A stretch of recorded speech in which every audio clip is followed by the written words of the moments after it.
De la même manière que tout homme doit avoir ce qu'il mérite. De par son mérite, c'est important. Nous devons travailler à égaliser les chances, mais à travailler même à discriminer légèrement ce gap. Quand j'étais aux impôts, j'avais tendance à dire que si on veut régler un certain nombre de problèmes liés à la corruption, il faut confier aux femmes toutes les responsabilités où on manipule de l'argent. Toutes les responsabilités.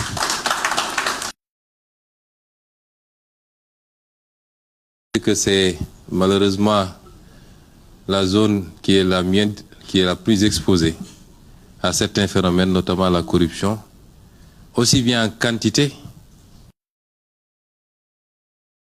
Tout à l'heure, en venant, j'ai discuté avec Madame le ministre de la Justice, elle me dit que les statistiques carcérales, c'est qu'il y a 3,4% seulement de femmes dans les prisons.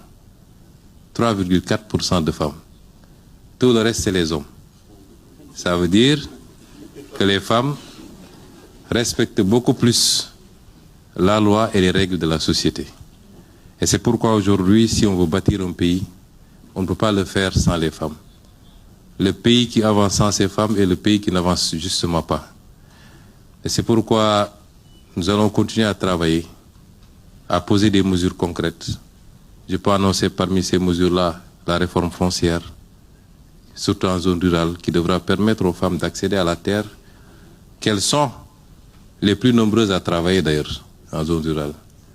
Permettre aux femmes d'accéder beaucoup plus et beaucoup plus généralement aux responsabilités. Avant-hier, le mercredi passé, en Conseil des ministres, je faisais le tour de la table de réunion et je regardais les ministres et je décomptais. Bon, on a, je crois, 5 femmes, n'est-ce pas, Marie-Rose? 4 femmes. Et je décomptais, je me disais bizarrement, si on me disait en qui tu as confiance le plus dans cette salle-là, je dirais c'est les 4 femmes-là. Parce que je sais qu'elles trahiront. Parce que je sais qu'elles trahiront jamais. Elles sont fidèles et loyales dans les relations. Et c'est pourquoi aussi, même ici au sein de la primature, nous avons essayé d'impulser un certain nombre de choses pour les femmes, notamment la crèche. J'avais demandé à Madame Barel-Gueye, ma conseillère, de faire le travail. Elle l'a fait, le devis. On a identifié le local en bas qui devra abriter cette crèche, qui certainement dépassera le cadre de la primature, peut-être tous les fonctionnaires de la zone, parce qu'une femme qui a son enfant à côté travaille dans des conditions de sérénité, plutôt que de se dire qu'est-ce qui se passe à la maison.